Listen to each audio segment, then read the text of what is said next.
Hello friends, good morning. তোমরা সবাই কেমন আছো? আশা করছি তোমরা সবাই অনেক অনেক ভালো আছো। তো নতুন একটা মিনি ব্লগে জানাই তোমাদেরকে অনেক অনেক স্বাগত।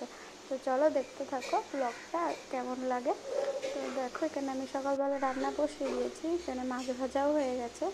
তো দেখো, রান্না হবে ডাঁটা দিয়ে মাছের ঝোল, আলু দিয়ে। আর এখানে হবে ঝিঙে দিয়ে চিংড়ি মাছের একটা তরকারি। আর এখানে দেখো, তরকারি আমি বসিয়েও দিয়েছি, ঝিঙে আলু। আর পাশে দেখো ওল ডাঁটা আর শাক রান্না হচ্ছে। তো চলো, তোমরা কে কে এই ওল শাক খেতে ভালোবাসো অবশ্যই কমেন্ট করে জানাবে। চলো আমি রান্নাগুলো করে নিই আর তোমরা আমার ব্লগটা দেখতে থাকো। তো চলো, আর এদিকে দেখো আমি সকালবেলা ডাল রান্না করেছিলাম, আর কালকের একটু তরকারি রয়েছে তাই আছে, আর পাশে রয়েছে ভাত।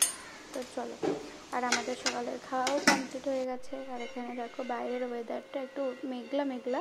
তো চলো দেখতে থাকো ব্লগটা।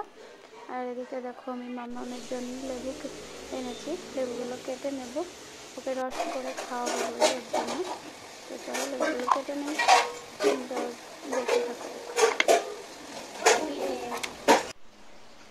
আর এদিকে দেখো মাম্মিকে খাওয়ানো হয়ে গেছে, আমার রান্না বান্না করা কমপ্লিট হয়ে গেছে। তো দেখো, তোমাদেরকে তো বললামই যে আজকে কী কী রান্না করলাম। তো চলো তোমাদেরকে দেখিয়ে দিলাম। আর এদিকে দেখো আমি রান্নাঘরটা একটু পরিষ্কার করে নিই, গ্যাস ট্যাস রান্না করেছি তো একটু নোংরা হয়ে থাকে রান্না করলে, তোমরা তো জানো। তো পরিষ্কার করে নিই। তো চলো তোমরা দেখতে থাকো।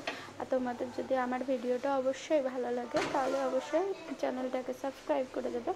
আর তোমরা কে কোথা থেকে আমার ভিডিওটা দেখছো অবশ্যই কমেন্ট করে জানাবে। তো চলো দেখতে থাকো। আর এদিকে দেখো আমার মাম্মাম খেলা করছে, এবার মাম্মামকে চান করাবো। তো চলো, আমার ভিডিওটা যদি ভালো লেগে থাকে তাহলে অবশ্যই একটা লাইক কমেন্ট শেয়ার করে দেবে। তো চলো, টাটা।